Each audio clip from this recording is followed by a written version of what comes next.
ตั้งแต่บริคำไซขึ้นเมื่อแล้วนั้นจะมีเท่ากำหูจนสุดจนฮอตพงศลีร่วงน้ำผาบ่อแก้วแมนมีส่วนเผากำหูอยู่และแคว้นที่อยู่ไล่ก่อนหมู่ของส่วนเผากำหูและแมนอยู่ร่องพระบางกับแคว้นอุดมใสจะมีส่วนเผาไล่กว่า60ส่วนห้อยขึ้นไปกะส่วนไล่เนาะกะยังมีการดำรงชีวิตอยู่ทางชนบทอยู่เขตทางไกลซอกลีกผู้ดอยเนาะตื่นเช้ามาก็จะแม่นนึ่งข้าวเป่าไฟห้างอาหารการกินเนาะเพื่อเกี่ยมไปให้ไปส่วนไปเหตุการผลิตมีการเลี้ยงสัตว์มีการค้าขายกลุ่มหมู่ของพวกเราเดี๋ยวนี้ก็มีการพัฒนาหลายแล้วภายใต้การสีน้ำของพรรคของรัฐกลุ่มหมู่ของพวกเราหลายคนก็ได้รับการศึกษาการทำเฮียนเนาะเป็นพนักงานเป็นทหารเป็นตำรวจเป็นนักธุรกิจก็มีหลายปัจจุบันนี้หั่นน่ะก็มีการพัฒนาไวคือกันกับบ่แตกต่างหยังกับชนเผ่าอื่นจุดพิเศษของเครื่องกำหูเราจะมีเป็นหลายไส้หงอันนี้ก็เป็นจุดพิเศษของเครื่องของกำหูนะจะมีสีเหลืองสีแดงสีเขียวสีฟ้าหลายๆสีสลับซับซ้อนกันจะมีแบบทางแบบดั้งเดิมแล้วก็มีทางแบบประยุกต์คือสุดนี้ก็เป็นสุดประยุกต์ไปแล้วเนาะซึ่งก็เป็นอันนึงที่ว่าเป็นหัวคิดประดิษฐ์สร้างของชนเผ่ากำหูของพวกเขาที่มีตั้งแต่เดิมมาชนเผ่ากำหูมีประเพณีและฮิตของหลายๆอันที่น่าสนใจแต่ว่าอันเด่นๆก็จะเป็นบุญเกระเพราะว่าบุญเกระของพวกเขานั้นก็จะเป็นการสรุปว่าเทิงผลผลิตใน1 ปีผ่านมาเนาะเอาเพือกเอามันเอาอาหารการกินผลผลิตใน1 ปีผ่านมาหั่นมาเฮ็ดมาเสริมสลองแล้วก็มาเฮ็ดพาเข้าพาน้ำส่งเข้าส่งน้ำให้ถือว่าเฮ็ดบุญเฮ็ดพาเข้าพาน้ำให้พ่อให้แม่ให้ญาติพี่น้องที่ว่าได้ล่วงลับไปแล้วนั้นพร้อมนั้นก็ถือว่าเป็นการแลกเปลี่ยนบทเรียนระหว่างญาติพี่น้องว่าปีนี้ผู้ใดเฮ็ดอันนี้พัฒนาอันใดผู้นี้พัฒนาอันใดก็มีการแลกเปลี่ยนบทเรียนกันอยู่ในบุญเกระแล้วก็ถือโอกาสนี้ฮักแพงสามัคคีเชิญหมู่เชิญแขกได้มาร่วมมายามได้มาแลกเปลี่ยนวัฒนธรรมแล้วก็เป็นการแสดงศิลปะวรรณคดีของชนเผ่าของพวกเขามีทางเติมมีทางขับทางฟ้อนทางแสดงฮิตของหลายๆอันให้เห็นอยู่ในบุญเกระอันนี้ชื่อว่าเป็นบุญที่สำคัญแล้วก็เป็นเอกลักษณ์ที่โดดเด่นสู่สังคมเผ่ากำหูของพวกเขาแม่นมีภาษาเว้าเป็นของตนเองมีเครื่องแต่งกายเป็นของตนเองมีอาหารการกินที่เป็นเอกลักษณ์ของชนเผ่าของพวกเขาเผ่ากำหูของพวกเขาจะมีไล่ไล่แซกไล่แสงไล่คะแนงเนาะจะมีเผ่ากำหูหรือกำหูอู่กำหูเจืองกำหูแขวนแต่ว่าเฮือนหลังนี้แม่นเอกลักษณ์ของเฮือนของชนเผ่ากำหูแขวนแล้วซึ่งอยู่ในเฮือนนั้นก็จะประกอบมีห้องนอนก็จะมีทั้งห้องพ่อห้องแม่แล้วก็ห้องลูกพายลูกเคยห้องนอนของครอบครัวแล้วมีห้องรับแขกและอยู่ในหั้นก็จะมีเตาไฟมีบอนไว้เครื่องอุปกรณ์ต่างๆมีบอนไว้เครื่องผลผลิตต่างๆประตูโค้งมีการประดับประดาที่ว่าเป็นเอกลักษณ์ของชนเผ่ากำหูเฮาตามการบอกเราว่าตั้งแต่สมัยแต่ได้มาก็จะเพิ่นก็จะได้แต้มหลายมาน้อยขึ้นเหือนจะมีมาน้อยลงเหือนแล้วก็หลายมาน้อยขึ้นเหือนแต่ว่าตัวนี้มันหลายมาน้อยขึ้นเหือนทางด้านศิลปะทางใต้เขาเจ้าจะเอิ้นขับลำแต่ว่ากำหูเฮาจะแม่นเติมเนาะเติมผู้หญิงเติมผู้ชายมีเติมตอบกันเติมตอแย่กันเติมโศกเติมเศร้าเติมเราเติมพื้นเมืองเติมปลุกระดมมีแคนมีตอดมีปีตอดก็แม่นปีแม่นคุยนะเอกลักษณ์ที่ใหญ่ๆสำคัญแท้ๆแล้วแม่นมีคองบังภาษากำหูของพวกเฮาเอิ้นว่าย่านแล้วก็ใส่ตีคองในสมัยมีงานบุญงานสิ้นแล้วก็ใส่ตียามคนตายก็มียามคนเสียชีวิตและนอกจากนั้นก็ยังมียุ่นดิ้งคำว่าดิ้งแปลว่าบังน้ำอยู่บ้านนอกอยู่บ้านหน้าอยู่เขตชนบทสมัยตะกี้จะบ่มีคุบ่มีกระตุกน้ำนี่ไปตัดเอาไม้ไผ่มาเฮ็ดเป็นบังน้ำการไปตักน้ำสมัยตะกี้จะไปเป็นหมู่เป็นพึ่งกันได้จะมีผู้บ่าวผู้สาวเด็กน้อยหรือว่าแม่ยามไม่เหือนแล้วดิ้งบังน้ำเวลาที่ว่าบ่มีน้ำมันจะมีเสียงกองกังวานแล้วเวลาเสียงบังน้ำไล่ๆเสียงกระทบใส่กันผู้นี้ก็ได้ยินเสียงผู้นั้นก็ได้ยินเสียงแล้วกลายเป็นเสียงไล่ๆอันกระทบใส่กันแล้วกลายเป็นเสียงมวลย้อนดังนั้นเสียงดิ้งจึงได้กลายมากลายเป็นเสียงดนตรีของชนเผ่ากำหูแล้วก็กลายมาเป็นแบบฟ้อนของชนเผ่ากำหูในเมื่อก่อนเนาะ วัฒนธรรมของพวกเฮาบ่ได้มีการเผยแพร่ก็ย้อนความมักความฮักของชนเผ่าของพวกเฮาก็ได้มีการเอาสิ่งที่เป็นเอกลักษณ์หลายๆอย่างเนาะโดยเฉพาะก็แม่นการนุ่งถือทางด้านศิลปะวัฒนธรรมขันฮีตของมาเผยแพร่อันนี้ก็เป็นสิ่งหนึ่งที่พวกเฮาภาคภูมิใจที่ว่าได้นำเสนอให้ชนเผ่าคนอื่นได้ฮู้ว่าเผ่าของพวกเฮามีหยังแดดีใจที่ว่าได้เกิดเป็นเผ่ากำหมูของพวกเฮามีคำเว้าเฮาเองมีแบบมีเฮือนเป็นของอันเฮาเองมีเครื่องนุ่งของผู้หลายๆอย่างที่เป็นเอกลักษณ์เฉพาะของเฮาที่ว่าบ่คือของไผนะณโอกาสนี้ก็ขอฝากถึงคนรุ่นใหม่เนาะโดยเฉพาะก็แม่นลูกหลานของชนเผ่ากำหมูของพวกเขาให้เห็นความสำคัญของชนเผ่าให้ภูมิใจที่ตนเองได้เกิดมาเป็นเผ่ากำหมูเพราะว่าเผ่ากำหมูของพวกเขานั้นเป็นองค์ประกอบหนึ่งของวงคณะญาติแห่งชาติลาวเป็นเผ่าหนึ่งดั้งเดิมของชาติลาวเฮาหั่นนะคันถ้าว่าพวกเขาลูกหลานทิ้มไปแน่นอนสิ่งที่ดีงามของชนเผ่ากำหมูของพวกเขาก็จะหมดไปให้เห็นว่าเฮาดีใจนะที่เฮาได้มีของเฮาเองหั่นนะมันเป็นมูลมังมรดกของเผ่าเป็นมูลมังมรดกชาติลาวเฮาฉะนั้นลูกหลานของพวกเขานั้นควรรักษาด้วยการปากการเว้าด้วยการนุ่งการถือการแต่งอยู่แต่งกินอาหารการกินของชนเผ่ากำหมูเฮาการแสดงเอกอังขนงใจรักษาฮีตของประเพณีอันนี้ให้ลูกหลานชนเผ่ากำหมูเฮาจงพยายามสืบทอดและส่งเสริมให้หลายขึ้นเพื่อให้อยู่กับภูชาติลาวของพวกเขาตลอดไปเย็นเนื่องในโอกาสวันปลูกต้นไม้แห่งชาติครบรอบ 46 ปี และวันเด็กน้อยสากลวันที่ 1 มิถุนายน 2026 ดังนั้นในวันที่ 29 พฤษภาคม เมืองศรีโคตะบองนครเวียงจันทร์ได้จัดพิธีปลูกต้นไม้อยู่ที่ห้องการเกษตรกรรมและสิ่งแวดล้อมเมือง โดยการเข้าร่วมของท่านอินป่องทุมมาเลขาคณะผักเมืองศรีโคตะบองท่านบุญมีสัญญาวงศ์ประธานคณะกรรมการปกครองเมืองพร้อมด้วยภาคส่วนที่เกี่ยวข้องเข้าร่วมในพิธีท่านจันทวีสุขปฐมวงศาหัวหน้าห้องการเกษตรกรรมและสิ่งแวดล้อมเมืองได้ขึ้นรายงานให้ฮู้ว่าในปีนี้ทางเมืองมีแผนการปลูกต้นไม้ในเนื้อที่จำนวน5 เฮกตาร์ฟื้นฟูป่าธรรมชาติประมาณ50 เฮกตาร์และได้ตั้งเป้าหมายผลิตเบี้ยไม้ให้ได้ทั้งหมด 99,300 เบี้ยเฉพาะการปลูกมื้อนี้แม่นปลูกต้นฝางแดงจำนวน600 กว่าต้นโดยแบ่งออกเป็น2จุดคือเดินห้องการเกษตรกรรมและสิ่งแวดล้อมเมืองและศูนย์วัคซีนกระทรวงเกษตรกรรมและสิ่งแวดล้อมปัจจุบันเมืองศรีโคตะบองมีเนื้อที่ป่าไม้ทั้งหมดประมาณ 6,874 เฮกตาร์ซึ่งได้แบ่งออกเป็น3ประเภทคือป่าสงวนแห่งชาติภูพนัง 3,500 เฮกตาร์ป่าปลูก 1,265 เฮกตาร์และป่าไม้ป่าเหล่าป่าสุดโทรม 2,114 เฮกตาร์และเพื่อสร้างเมืองศรีโคตะบองให้เป็นสีเขียวทางเมืองได้มีนโยบายส่งเสริมการปลูกไม้ใน3รูปแบบคือปลูกเพื่อฟื้นฟูป่าโดยการปลูกไม้ในเขตป่าสงวนป่าสุดโทรมและการกวาดป่าเพื่อให้ป่ามีความอุดมสมบูรณ์โดยมหาชนทุกชั้นคนและภาครัฐร่วมกันรับผิดชอบขบวนการปลูกไม้ตามแคมทางและตามบริเวณสถานที่พักผ่อนโรงเรียนสำนักงานองค์การต่างๆตลอดฮอดครอบครัวประชาชนขบวนการปลูกไม้อุตสาหกรรมปลูกไม้ให้มากไม้ให้ยางและอื่นๆเพื่อเป็นป่าและนำไส้เข้าในการผลิตโดยแม่นภาคส่วนบุคคลเอกชนบริษัทและนักธุรกิจเป็นผู้จัดตั้งปลูกในนามต่างๆของการเกษตรกรรมและสิ่งแวดล้อมก็ได้สมทบกับบรรดาองค์การนักธุรกิจนักพ่อค้าสาวขายโดยเฉพาะที่พันกับองค์การปกครองบ้านองค์การปกครองเมืองพวกเขามาจัดพิธีปลูกต้นไม้และก็สถานที่ปลูกต้นไม้เมื่อนี้มี2จุดที่1และแมนยูของการเกษตรกรรมและสิ่งแวดล้อมของพวกเขานี้และแมนยูตั้งอยู่บ้านเวียงคำเมืองศรีโคตะบองนครหลวงจันทร์จุดที่2และแมนอยู่ตัวหน้าทางเข้าวัดทำน้ำย่อยศูนย์วัคซีนกระทรวงเกษตรกรรมและป่าไม้ในการปลูกต้นไม้ในครั้งนี้และแมนมีอยู่ต้นฝางแดงเนาะมีจำนวนต้นทั้งหมดและแม่น600 ปลายกว่าต้นเนาะในการปลูกต้นไม้นี้และก็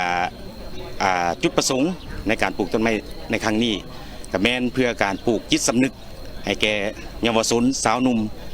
ติดพันกับเวียก6 สอของนครหลวงจันทร์บางออกโดยเฉพาะสอสีเขียวจุดประสงค์ในกองประชุมเปิดปลูกต้นไม้ในมื้อนี้เนาะและคาดหมายในการปลูกเนี่ยมันจะปลูกให้ได้อยู่ 70%หัวเนื้อที่ปลูกไม้ของเมืองสกลตะบองของพวกเขาฉะนั้นอีกเทื่อนึงเนาะข้าพเจ้าในนามต่างหน้าของการเกษตรกรรมและสิ่งแวดล้อมเมืองสกลตะบองขอเรียกร้องมายังพ่อแม่ประชาชนพนักงานทหารตำรวจนักธุรกิจสาวค้าขายเนาะก็ขอให้มาปลูกต้นไม้ยางขี้ไร่2 ต้นต่อคนต่อปีสำหรับต้นไม้และสำหรับต้นประดับและต้นไม้เกี่ยวกับการผลิตและแม่น5 เฮกตาร์เนาะต่อคนต่อปี การจัดขบวนการปลูกต้นไม้เพื่อรักษาเนื้อที่ป่าไม้ในครั้งนี้บ่เพียงแต่เป็นการเฉลิมฉลองวันสำคัญของชาติเท่านั้น แต่ยังเป็นการร่วมมือกันของทุกภาคส่วน เพื่อปกปักรักษาสิ่งแวดล้อม ป้องกันไฟไหม้ลามป่าและสร้างอากาศที่บริสุทธิ์ให้แก่ชาวเมืองสีโคตะบองก็คือชาวนครหลวงจันทร์อย่างยืนยงท่านศิริราช ทงศิลป์ทองเพ็งประธานคณะกรรมการปกครองนครหลวงจันทร์พร้อมด้วยคณะได้ลงติดตามสุกยูการจัดตั้งปฏิบัติเวียกงานโครงการขุดค้นและปรุงแต่งแห่ธาตุของบริษัทแสงยงโบแห่จำกัดผู้เดียวอยู่เขตบ้านห้วยคำเมืองสังทองนครหลวงจันทร์ในวันที่29 พฤษภาคม 2026ซึ่งมีทานบุญมากสีหาราชห้องประธานคณะกรรมการปกครองเมืองสังทองมีอำนวยการบริษัทพร้อมด้วยบรรดาห้องการและภาคส่วนที่เกี่ยวข้องเข้าร่วมโอกาสนี้ได้รับฟังการรายงานจากท่านนางวรรณมณีพิมสารหัวหน้าแผนกอุตสาหกรรมและการค้านครหลวงจันทร์โดยสังเกตเกี่ยวกับบรรดาโครงการที่เข้ามาสัมปทานขุดค้นและปรุงแต่งแห่อยู่ขอบเขตเมืองสังทองจากนั้นก็ได้รับฟังการรายงานโดยย่อการจัดตั้งปฏิบัติการเคลื่อนไหวเวียกงานจากท่านนางวันแสงสีสงครามผู้อำนวยการบริษัทแสงยงขุดค้นบ่อแห่จำกัดผู้เดียวให้ฮู้ว่าบริษัทแสงยงเป็นบริษัทลงทุนภายใน100 ส่วนห้อยโดยได้เซ็นสัญญาสัมปทานกับรัฐบาลในปี 2022เป็นระยะเวลา 10 ปีในเนื้อที่ 21.74 เฮกตาร์ในนี้ได้เริ่มจัดตั้งปฏิบัติเวียกตัวจริงในปี 2023โดยได้สำเร็จการชดเชยให้ประชาชนสร้างโรงงานห้องการที่พักเสาแห่งงานขุดเจาะอุโมงค์และสิ่งอำนวยความสะดวกได้จำนวนหนึ่งและได้ดำเนินการขุดค้นปรุงแต่งแห่แต่ต้นปี 2025มาฮอดปัจจุบันโดยได้ขุดค้นแห่แบบอุโมงค์ใต้ดิน3 อุโมงค์มีความยาวทั้งหมด150 เมตรสามารถขุดค้นแห่ธาตุออกมาได้ 3,619 ต้นปรุงแต่งแล้วได้ 8,228 กว่ากรัมซึ่งได้มีการจำหน่ายและได้ปฏิบัติพันธค่าทรัพยากรไปแล้วส่วนหนึ่งพร้อมทั้งจ่ายค่าสัมปทานฮอดปี 2025พันธกองทุนตามสัญญาฮอดปี 2024และจะสืบต่อจ่ายให้สำเร็จตามระเบียบการผ่านการจัดตั้งปฏิบัติเวียกงานตัวจริงแม้นได้รับการชี้นำอย่างใกล้ชิดจากคณะนำขั้นศูนย์กลางและขั้นท้องถิ่นพอมีวิชาการประจำภาคสนามให้การติดตามกวดกาสั่งรวมรายงานสภาพอย่างเป็นปกติเฮ็ดให้เวียกงานได้รับการปรับปรุงแก้ไขเป็นอย่างดีแต่ก็ยังมีข้อยุ่งยากเฮ็ดให้การผลิตบ่เป็นไปตามแผนบ่ได้รับประสิทธิผลตามที่ตั้งเป้าหมายไว้โดยเฉพาะแม่นปัญหาความยุ่งยากเรื่องไฟฟ้าบ่เพียงพอการลุกล้ำเขตแดนสัมปทานพร้อมเสนอกลุ่มธรณีศาสตร์และบ่อแห่ช่วยลงกวดกาทางด้านเทคนิคเพื่อให้ถูกต้องสอดคล้องตามแผนและเสนอขอปรับปรุงโรงงานเพื่อรับประกันผลเสียหายที่อาจจะเกิดขึ้นภายหลังสำเร็จการรับฟังการรายงานและปรึกษาหารือประกอบคำเห็นจากทุกฝ่ายที่เกี่ยวข้องจากนั้นท่านประธานคณะกรรมการปกครองนครหลวงจันทร์ก็ได้มีคำเห็นให้ทิศชี้นำโดยมอบให้ภาคส่วนรับผิดชอบประสานสมทบกับเมืองลงติดตามแก้ไขเพื่อให้บริษัทมีเงื่อนไขทำการผลิตได้อย่างคล่องตัวเป็นต้นแก้ไขส่วนเกี่ยวกับปัญหาไฟฟ้าไกลเกลี่ยข้อขัดแย้งที่เกิดขึ้นระหว่างบริษัทที่สัมปทานในเวียกงานเดียวกันพร้อมติดตามกวดกาคืนหากบริษัทใดเหตุผิดสัญญาสัมปทานและบ่มีประสิทธิผลสร้างปัญหายุ่งยากก็ควรยกเลิกสัญญาเพื่อให้ถูกต้องตามระเบียบหลักการพร้อมกันนี้เพื่อเหตุให้การลงเยี่ยมยามมีประสิทธิผลมอบให้แต่ละแขนงการรีบด่วนในการลงติดตามค้นคว้าแก้ไขในระยะเวลา1 เดือนให้มีความคืบหน้าและเสนอรายงานนครหลวงจันทร์เพื่อพร้อมการขุดค้นทาแห้งบ่มซ่อนให้เกิดประโยชน์สูงสุดต่อการพัฒนาเศรษฐกิจสังคมพัฒนาประเทศชาติก็คือสามารถขุดค้นแหล่งรายหับมอบเข้าพันธะและมีส่วนร่วมประกอบส่วนต่อสังคมตลอดฮอดเป็นประโยชน์แก่ประชาชนที่อาศัยอยู่ในขอบเขตที่มีโครงการเกิดขึ้นในตอนท้ายท่านประธาน คณะกรรมการปกครองนครหลวงจันทน์พร้อมด้วยคณะยังได้ลงติดตามเบิ่งตัวจริงแต่ละขั้นตอนของการผลิตอยู่โรงงานของบริษัทดังกล่าวอีกด้วยท่านผู้ชมและต่อจากข่าวดังกล่าวข่าวนี้พาท่านผู้ชมมาติดตามเมืองศรีสัตนาคได้จัดพิธีเฉลิมฉลองวันเด็กน้อยสากลพร้อมทั้งความการปลูกต้นไม้เพื่อความร่มเย็นทั้งเป็นการสร้างโสสีเขียวและสมเสยวันปลูกต้นไม้แห่งชาติอีกด้วยพิธีเฉลิมฉลองวันเด็กน้อยสากลของเมืองศรีสัตนาคได้จัดขึ้นในวันที่29 พฤษภาคม 2026อยู่โรงเรียนประถมสมบูรณ์โพนป่าเป้าโดยการเข้าร่วมของทานทินกรทองคำประธานคณะกรรมการปกครองเมืองศรีสัตนาคพร้อมด้วยครูอาจารย์ผู้ปกครองและน้องน้อยนักเรียนเข้าร่วมทานวายุแห่งดาวงไซหัวหน้าห้องการศึกษาธิการและกีฬาเมืองศรีสัตนาคได้ขึ้นผ่านความเป็นมาและความสำคัญของวันเด็กน้อยสากลว่าวันเด็กแต่ละปีแม้นเหตุการณ์พิเศษหนึ่งที่มีความหมายต่อเด็กจุดประสงค์แนใส่สุขยุส่งเสริมพัฒนาและปกป้องเด็กในทั่วโลกย้อนเห็นได้ความสำคัญของเด็กที่เป็นอนาคตของชาติบรรดาประชาชาติในทั่วโลกจึงได้มีการเฉลิมฉลองวันเด็กสากลตามเงื่อนไขและสภาพตัวจริงของประเทศของตนวันเด็กน้อยสากลวันที่1 มิถุนายนหรือ International Children Day เริ่มเมื่อปี 1924กองประชุมสมัชชาใหญ่ของสันนิบาตนานาชาติในวันที่16 กันยายน 1924ได้รับร้องเอาแถลงการณ์เสนอแนวเกี่ยวกับสิทธิของเด็กเป็นครั้งทำอิฐซึ่งได้ประกาศว่าเด็กมีความต้องการในการป้องกันและดูแลเบิ่งแยงเป็นพิเศษรวมทั้งการสุขยุส่งเสริมพัฒนาและปกป้องที่เหมาะสมทางด้านกฎหมายแก่เด็กก่อนเกิดและหลังเกิดย้อนว่าเด็กยังบ่ทันมีวุฒิภาวะที่สมบูรณ์ครบถ้วนทางด้านทางกายและจิตใจ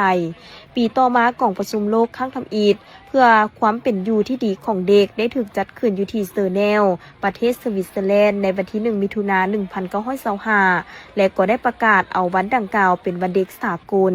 จุดประสงค์แม่นเพื่อสุขยุส่งเสริมพัฒนาและปกป้องเด็กการเฉลิมฉลองวันเด็กสากลจะมีการออกบทปราศรัยเกี่ยวกับสิทธิความเป็นอยู่ที่ดีของเด็กและการดำเนินกิจกรรมต่างๆเพื่อเด็กในพิธียังได้มีการแสดงศิลปวรรณคดีมีกิจกรรมถามตอบแจกของรางวัลยายของขวัญข้าวนมและน้ำหวานให้น้องน้อยนักเรียนที่เข้าร่วมจากนั้นคณะประธานครูอาจารย์น้องน้อยนักเรียนและภาคส่วนเกี่ยวข้องยังได้ร่วมกันปลูกต้นไม้ให้มากต้นไม้ประดับใส่เดินโรงเรียนดังกล่าวเพื่อเป็นโฮมเย็นทั้งเป็นการสร้างโสสีเขียวและสมเสยวันปลูกต้นไม้แห่งชาติอีกด้วยกิจกรรมจัดขึ้นในวันที่29 พฤษภาคม 2026ที่โรงเรียนมัธยมสมบูรณ์เวียงจันทน์โดยการเข้าร่วมของท่านนางสุมาลีธรรมวงศ์เลขาคณะบริหารงานพรรคเมืองจันทบุรีท่านศิลปกรพรหมไสศรีหัวหน้าของว่าการนครหลวงเวียงจันทน์ท่านแสงสาธิตพิมพ์เมืองประธานคณะกรรมการปกครองเมืองต่างหน้าแผนกกสิกรรมและสิ่งแวดล้อมนครหลวงเวียงจันทน์คณะนำเมืองผู้อำนวยการโรงเรียนม.ส.เวียงจันทน์คณะบ้านนักธุรกิจและน้องนักเรียนเข้าร่วมท่านนางสุมาลีธรรมวงศ์กล่าวเปิดพิธีว่า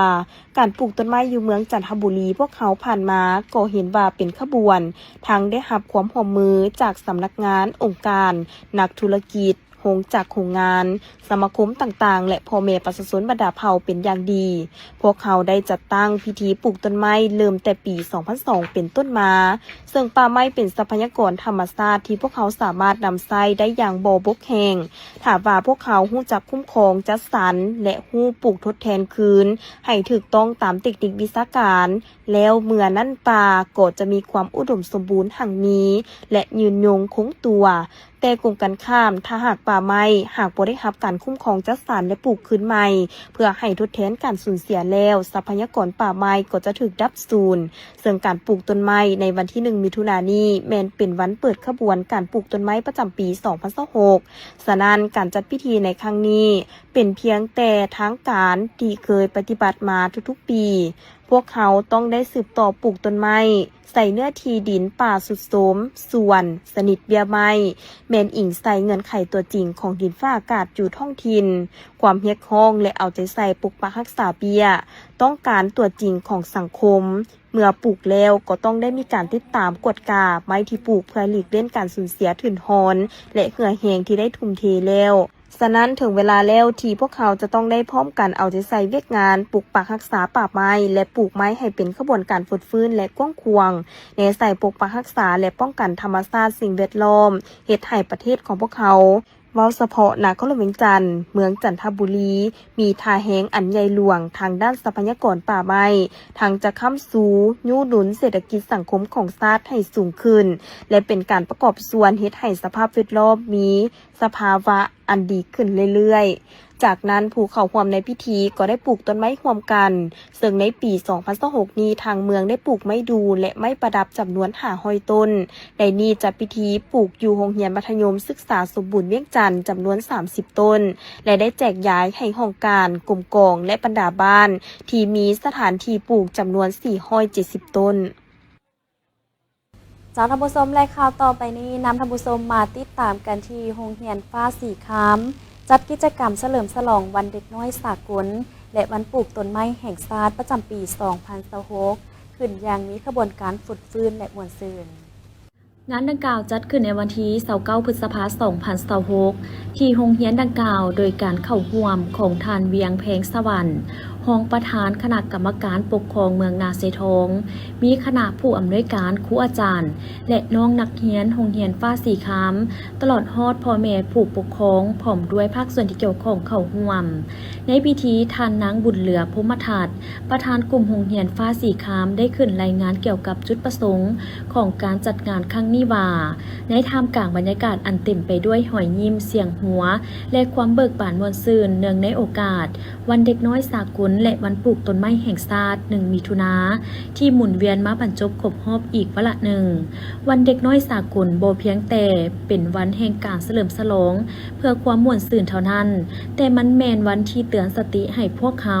ผู้เป็นผู้ใหญ่เป็นพ่อแม่เป็นครูอาจารย์และเป็นผู้บริหารการศึกษาได้เหลียวเบิ่งความสำคัญหัวใจดวงน้อยๆเหล่านี้คำว่าฟ้าสีครามของโรงเรียนเฮาเปรียบเหมือนท้องฟ้าอันกว้างใหญ่ที่บ่มีขีดจำกัดและลูกหลานนักเรียนทุกคนก็เปรียบเหมือนนกน้อยที่มีสิทธิ์จะกางปีกบินไปตามความฝันของตนเองภายใต้ท้องฟ้าแห่งนี้ความรับผิดชอบอันยิ่งใหญ่ของพวกเขาคือการเฮ็ดให้ท้องฟ้าผืนนี้มีความอบอุ่นปลอดภัยและเต็มไปด้วยความรู้เพื่อให้เขาเจ้าได้เติบใหญ่ขึ้นมาเป็นบุคลากรที่มีคุณค่ามีคุณสมบัติและเป็นกำลังหลักแหล่งของประเทศชาติในอนาคตดังคำขวัญที่ว่าเด็กน้อยในมื้อนี้คือผู้สร้างโลกในมื้อหน้าทุกๆความหักทุกๆโอกาสและทุกๆบทเรียนที่พวกเขาร่วมกันมอบให้เขาเจ้าในมื้อนี้จะกลายเป็นรากฐานอันมั่นคงของสังคมเฮาในวันข้างหน้าซึ่งภายในงานครั้งนี้แม่นประกอบมีหลากหลายกิจกรรมเป็นต้นแม่นกิจกรรมแสดงศิลปะวรรณคดีฟ้อนเต้นห้องเพลงขับล้ำแสดงละครเวทีเดินแบบโซสูตรผลิตจากสิ่งเศษเหลือเต็มรูประบายสีถามตอบวิทยาศาสตร์ดึงเสือกโยนหมักคอนแซกับย่างโมยกเยกและมอบของขวัญให้กับน้องนักเรียนนอกจากนี้ยังมีอีกหลากหลายกิจกรรมที่สร้างความสุขความเบิกบานม่วนซื่นให้กับน้องนักเรียนตลอดทางงานพร้อมเดียวกันนี้ประธานกลุ่มโรงเรียนฟ้าสีคำยังได้แสดงความย่องยอสมเสยและขอบใจอย่างสุดซึ้งมายังคณะอำนวยการครูอาจารย์ทุกท่านที่ได้ทุ่มเททางแห่งกายและสติปัญญาดูแลเอาใจใส่ลูกหลานนักเรียนคือกับลูกของตนเองและขอขอบใจมายังพ่อแม่ผู้ปกครองที่ให้การสนับสนุนให้ความไว้วางใจมอบแก้วตาดวงใจของทานให้โรงเรียนฟ้าสีครามได้ร่วมเบิ่งแย้งและสร้างสรรค์งานดังกล่าวได้จัดขึ้นในวันที่29 พฤษภาคม 2026 อยู่ที่โรงเรียนทิพจันทร์โดยการเข้าร่วมของทานบุญสูพระวิเศษประธานคณะกรรมการปกครองเมืองนาเซทองมีห้องหัวหน้าแผนกศึกษาธิการและกีฬานครหลวงจันทร์หัวหน้าห้องการศึกษาธิการและกีฬาเมืองพร้อมด้วยครูอาจารย์และน้องน้อยนักเรียนเข้าร่วมในพิธีได้รับฟังประวัติความเป็นมาของวันเด็กน้อยสากลซึ่งเมื่อในปี 1924 กองประชุมสมัชชาใหญ่ของสันนิบาตนานาชาติในวันที่ 16 กันยายน 1924 ได้รับร้องเอาแถลงการณ์เสนอแนวเกี่ยวกับสิทธิเด็กเป็นข้างทำอิฐซึ่งได้ประกาศว่าเด็กมีความต้องการในการป้องกันและดูแลเบิ่งแย้งเป็นพิเศษ รวมทั้งการสุขยูส่งเสริมพัฒนาและปกป้องที่เหมาะสมทางด้านกฎหมายแก่เด็กก่อนเกิดและหลังเกิดย้อนว่าเด็กยังบ่ทันมีวุฒิภาวะที่สมบูรณ์ครบถ้วนทางด้านทางกายและจิตใจปีต่อมากล่องประสุมโลกข้างทำอิฐเพื่อความเป็นอยู่ที่ดีของเด็กได้ถูกจัดขึ้นอยู่ที่เซอร์แนลประเทศสวิตเซอร์แลนด์ในวันที่1มิถุนายน1925และก็ได้กำหนดเอาวันดังกล่าวเป็นวันเด็กน้อยสากลมาฮอดเดือนพฤศจิกายน1949กองประชุมใหญ่ของสหพันธ์แม่หญิงประชาธิปไตยสากลที่นครหลวงมอสโกสหภาพโซเวียตได้ประกาศเอาวันที่1มิถุนายนเป็นวันเด็กน้อยสากลอีกเทื่อหนึ่งจุดประสงค์เพื่อสุขยูส่งเสริมพัฒนาและปกป้องเด็กการเฉลิมฉลองวันเด็กน้อยสากลจะมีการออกบทปราศัยเกี่ยวกับสิทธิความเป็นอยู่ที่ดีของเด็กและการดำเนินกิจการต่างๆเพื่อเด็กสำหรับการเฉลิมฉลองวันเด็กในสปป.ลาวในแต่ละปีแม่นเน้นใส่การส่งเสริมการมีส่วนร่วมการพัฒนาและการปกป้องเด็กโดยมีบรรดากิจกรรมต่างๆเพื่อทบทวนคืนความคืบหน้าการส่งเสริมและพัฒนาทักษะต่างๆให้เด็กพร้อมทั้งคัดเลือกเอาตัวแทนเด็กและวัยหนุ่มเพื่อเข้าร่วมขบวนการเฉลิมฉลองในระดับประเทศภาคพื้นและสากลในตอนท้ายพิธียังได้มีกิจกรรมปลูกต้นไม้ยอดยาแจกจ่ายข้าวนมให้น้องน้อยและรับชมการแสดงศิลปะของน้องน้อยนักเรียนตื่นอีกที่29พฤษภาคม2026นี้อยู่ที่ห้องการปกครองบ้านหาดทรายขาวเมืองหาดทรายฟองได้จัดพิธีประกาศบ้านหาดทรายขาวและบ้านสมสนุกเป็นบ้านป้องกันชาติเข้มแข็งโดยการเป็นประธานของสหายพันโทสุริเดชดวงมณีหองหัวหน้าห้องการเมืองกองบัญชาการทหารนครหลวงจันทร์มีคณะพักคณะบรรษาตลอดทอดในบ้านและพ่อแม่ประชาชนทั้งสองบ้านพร้อมแขกถึกเซินเข้าร่วมท่านบัวลอยวงศ์ศิริหองเลขาพรรคบ้านหาดทรายขาวได้ต่างหน้าองค์การปกครองบ้านขึ้นผ่านบทสรุปการจัดตั้งปฏิบัติเวียกงานป้องกันชาติป้องกันความสงบในระยะผ่านมาซึ่งสามารถยัดได้ผลงานดีเด่นหลายด้านเป็นต้นแมนประชาชนมีความตื่นตัวสูงในการรักษาความสงบเรียบร้อยการจัดตั้งกำลังกองหลอนป้องกันตัวมีความเข้มแข็งและสามารถแก้ไขปรากฏการณ์หย่อท่อต่างๆภายในบ้านได้ทันเวลาจากนั้นได้ผ่านข้อตกลงว่าด้วยการมอบไปยั่งยืนให้ครอบครัวและบ้านป้องกันชาติเข้มแข็งผ่านการกวดกาและประเมินผลตาม4เนื้อใน4คาดหมายของเวียกงานสร้างบ้านป้องกันชาติเข้มแข็งทั้ง2บ้านสามารถบรรลุมาตรฐานอย่างครบถ้วนเฮ็ดให้บ้านหาดทรายขาวและบ้านสมสนุกกลายเป็นบ้านป้องกันชาติเข้มแข็งลำดับที่15-16ของเมืองหาดทรายฟองและเป็นลำดับ127-128ของนครหลวงจันทร์สามารถยั่งยืนเป็นครอบครัวป้องกันชาติเข้มแข็งได้ทั้งหมด 1,146 ครอบครัวในนั้นบ้านหาดทรายขาวจัดแบ่งประเภทแข่งมี639ครอบครัวเท่ากับ 96.38 ส่วนห้อยประเภทกลางมี15ครอบครัวเท่ากับ2ส่วนห้อยบ้านสมสนุกได้492ครอบครัวเท่ากับ98ส่วนห้อยสามารถปฏิบัติได้ตาม6มาตรฐานที่กระทรวงป้องกันประเทศวางออกโอกาสนี้สหายพันโทสุริเดชดวงมณีประธานกองประชุมก็ได้แสดงความย่องเยาสมเสยต่อผลงานที่ญาติมาได้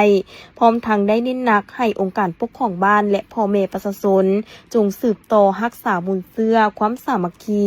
เพิ่มทวีการสกัดกั้นปัญหายาเสพติดและปรากฏการณ์หย่อท่อต่างๆเพื่อสร้างบ้านให้มีความสงบและกลายเป็นแบบอย่างที่ดีให้แก่บ้านอื่นๆต่อไปเอาใจใส่ศึกษาอบรมการเมืองแนวคิดให้พ่อแม่ประชาชนประดับเผาให้เข้าใจต่อแนวทางนโยบายของพรรคระเบียบกฎหมายของรัฐโดยเฉพาะแนวทางป้องกันชาติป้องกันความสงบทั่วปวงส่วนรอบด้านของพรรคเพื่อสุขยูให้พ่อแม่ประชาชนทำมาหากินอย่างถูกต้องตามระเบียบกฎหมายแก้ไขชีวิตการเป็นอยู่ให้ดีขึ้นปรับปรุงเวียกงานป้องกันชาติป้องกันความสงบให้เข้มแข็งหนักแน่นรักษามูลเสื่อและนำมายุดครอบครัวและบ้านป้องกันชาติเข้มแข็งนี้ไว้ให้มั่นคงตลอดไป